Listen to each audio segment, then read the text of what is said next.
नमस्कार। एजेंडा में आपका स्वागत है। मैं हूं अर्चना शर्मा द्विवेदी और आज एजेंडा में हम आपको बताएंगे कि लोकसभा की कार्यवाही के दौरान सदन में क्या कुछ खास हो सकता है। हम आपको बता दें कि 16वीं लोकसभा के पहले शीतकालीन सत्र के आज दूसरे दिन में सदन की कार्यवाही में क्या रहेगी स्थिति, प्रश्नकाल में कौन कौन से अहम मुद्दे आज माननीय सांसदों द्वारा उठाए जाएंगे, जनहित से जुड़े हुए कौन कौन से मुद्दों पर होगी चर्चा और साथ ही विधायी कार्य में कौन कौन से अहम बिल रखे जा सकते हैं आज सदन में संशोधन के लिए। चलिए शुरुआत करते हैं सबसे पहले प्रश्नकाल में उठने वाले सवालों से। हमारे साथ हैं दो माननीय सांसद, आप सभी से तारुफ कराना चाहेंगे। हमारे साथ हैं भगवत मान जो कि सांसद हैं संगरूर पंजाब से, आम आदमी पार्टी से। सर बहुत बहुत स्वागत है आपका।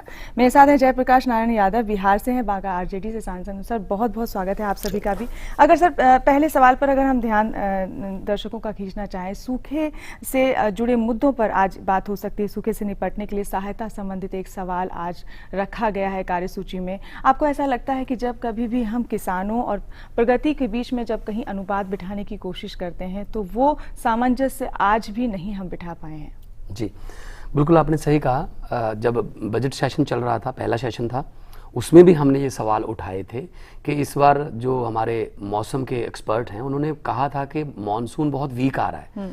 अगर मानसून वीक आ रहा है इसका मतलब सूखा देश में आएगा और ऐसी संभावना है। 25% से 40% इस बार मानसून कम बारिश हुई, तो इससे 60 से 70% जो क्षेत्र है देश का वो प्रभावित होता है। और बजट में 1 रुपया भी, हमने पहले भी डिबेट में कहा था, 1 पैनी भी नहीं रखी गई, 1 पैसा भी नहीं रखा गया सूखे से निपटने के लिए। सो जो ऑलरेडी आपको बता दिया गया है कि भविष्य में ये सूखा आने वाला है, तब बजट बनाते समय उसके लिए कुछ रखना चाहिए था। और जब भी सूखे की प्रॉब्लम, सूखे का जब कोई मामला आता है तो राज्य और सेंटर सरकार में तालमेल की कमी है। जो सेंटर कहता है ये तो स्टेट का मामला है, स्टेट कहते हैं जी हमें सेंटर से कुछ मदद नहीं आ रही, तो ये तालमेल बिठाने की जरूरत है। अदरवाइज जो देश में खुदकुशियां हो रही हैं किसानों की, ये सूखा और ये बाढ़ और ये मौसम, बेमौसमी बरसात और फसलों के गिरते हुए भाव को एग्रीकल्चर पॉलिसी। लेकिन भगवान जी, आपने जिस तरीके से कहा सामंजस्य बिठाने की आवश्यकता है, जरूरत है, लेकिन वो सामंजस्य क्यों नहीं बिठ पा रहा है? कारण क्या है कि आज तक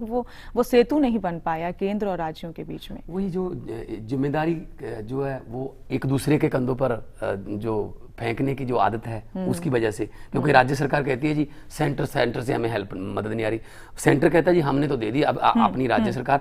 तो ये वोट राजनीति यहाँ भी आ जाती है, लेकिन प्रभावित इससे किसान होता है, अन्नदाता होता है, जो पूरे देश का पेट पालता था, आज खुद भूखा सोने पर मजबूर है। मान जी, जिस तरीके से जयप्रकाश जी ने भी ये बात रखी कि कृषि प्रधान देश है, हम सब जानते हैं, हम समझते भी हैं उनके क्या क्या मुद्दे हैं और क्या क्या अहम ज़रूरी बिंदु हैं। मेरे ख्याल से दिल्ली में या महानगरों में रहने वाली ज़्यादा से ज़्यादा जो परिवार हैं वो कहीं ना कहीं ग्रामीण पृष्ठभूमि से जुड़े हुए हैं, उनके परिवार वो यहाँ आते हैं रोजी रोटी के लिए। लेकिन सवाल ये उठता है भगवंत मान जी, आप पंजाब से आते हैं, अगर वहाँ पर देखा जाए अभी भी 25% जो खेती है, जो ज़मीन है, वो ऐसे हाशिए पर पड़े हुए किसानों के पास है जिसका लाभ जो है वो देश को नहीं मिल पा रहा है। कहीं ना कहीं जो उनके मुद्दे हैं वो अभी भी हैं। आत्महत्या से जुड़े हुए मामले हम देखते हैं, मीडिया मंथन में आप देख रहे हैं, मीडिया उसको प्रमुखता से दिखाती है, लेकिन उसके बाद भी सब कुछ चीज़ों से अवगत होने के बाद भी जनप्रतिनिधि के तौर पर आप बात रखते हैं सदन की कार्यवाही के बीच, उसके बाद भी जो एक परिणाम आना चाहिए वो वहाँ तक नहीं पहुँच पाता। पंजाबी में कहावत है, पंचां दा कहा सिर मत्थे पर नाला ओथे दा ओथे। मतलब जो आपने कहा जी बिल्कुल सही कहा, जब हम सदन में रखते हैं बिल्कुल सही सवाल है, आपका बहुत गंभीरता से लिया जाएगा, लेकिन बात वहीं की वहीं खड़ी रहती है। एग्रीकल्चर यूनिवर्सिटी है लुधियाना में, PAU बोलते हैं उसको, पंजाब एग्रीकल्चर यूनिवर्सिटी, वो बनाई गई थी नए नए बीजों की रिसर्च करने के लिए, खोज करने के लिए, खेती को और अच्छा बनाने के लिए, जब हरी क्रांति पंजाब में आई।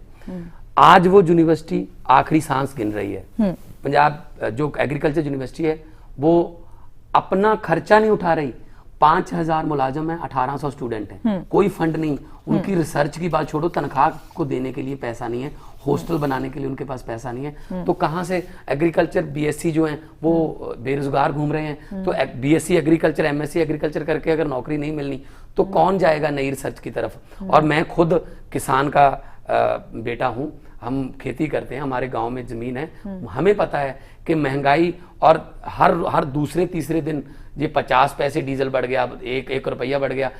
इससे क्या होता है, जो महंगाई जब बढ़ती है तो चाहे कोई बड़ी कंपनी की कार महंगी हो लेकिन आके बाद किसान पर खत्म जी, होती है। जी। तो किसान जो है, मैं ये कहता हूं, जो बैल के गले में डालने के लिए घुंघरू घंटी डालने के लिए रस्से होते थे, वो रस्से अब किसान के गले का फंदा बन चुके हैं। तो स्मार्ट सिटी की बात तो की जा रही है, लेकिन स्मार्ट गांव भी बना दो। चलिए, भारत में लगातार नशे से हो रही जो मौतें हैं उसमें इजाफा हो रहा है, दर मतलब हर साल उसमें मतलब जो दर है वो बढ़ती ही जा रही है। भगवंत मान जी, आपको ऐसा लगता है, क्योंकि कहीं ना कहीं पंजाब का नाम भी इन सब चीज़ों में निकल कर आता है? बहुत दुखदायक बात है। मैं तो हर रोज ऐसे केस मेरे सामने आते हैं।